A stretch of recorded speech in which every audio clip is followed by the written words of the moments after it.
কক্সবাজারে বিএনপি নেতাকে হত্যা এবং সারা দেশে আইন শৃঙ্খলা পরিস্থিতির অবনতির প্রতিবাদে ঢাকা বিশ্ববিদ্যালয়ে মশাল মিছিল করছে ছাত্রদল। এই মুহূর্তে সেখানে আছেন রিপোর্টার হাসান ওয়ালি। সরাসরি যাচ্ছি তার কাছে। ওয়ালি, আজকে সন্ধ্যার পর থেকে মূলত ঢাকা বিশ্ববিদ্যালয়ে মশাল মিছিল করছে জাতীয়তাবাদী ছাত্রদল নেতাকর্মী।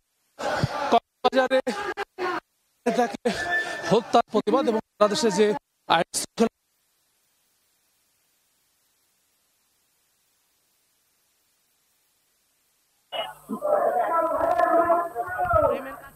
আইসির সঙ্গে আজকে যে ঘটনা ঘটেছে গোপালগঞ্জে, সেটি এবং সারা দেশে অব্যাহতভাবে যে আইন শৃঙ্খলা পরিস্থিতির অবনতির ঘটনা ঘটছে, সেটি প্রতিবাদে বাংলাদেশ জাতীয়তাবাদী ছাত্রদল ঢাকা বিশ্ববিদ্যালয়ের নেতাকর্মীরা মূলত এই মশাল মিছিলটি করছেন, যেটা এখন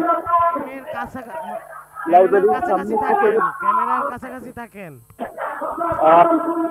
থেকে শুরু হয়েছে মিছিলটি, যেটি ফলকলা প্রদর্শন করেছে।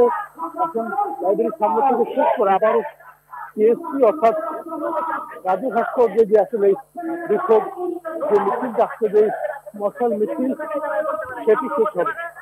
আমরা নেতাকর্মীদের যে স্লোগান তারা বলছেন যে জামাতের ছাত্র চট্টগ্রামে তারা অভিযোগ করছেন যে মত সৃষ্টি করে তাকে হত্যা করা হয়েছে, সেটির প্রতিবাদে তারা মশাল মিছিল করছেন। একই সঙ্গে সারা দেশের যে শৃঙ্খলা পরিস্থিতির অবনতির ঘটনা ঘটেছে বিভিন্ন জায়গায়, আজকে গোপালগঞ্জ সেসবের প্রতিবাদে মূলত ছাত্রদল ঢাকা বিশ্ববিদ্যালয় সংসদের শাখা আজকের এই মশাল মিছিল, যেখানে আমরা ছাত্রদলের বিভিন্ন স্তরের নেতা কর্মীদেরকে দেখতে পাচ্ছি, যারা মিছিলে অংশ নিয়েছেন মশাল হাতে।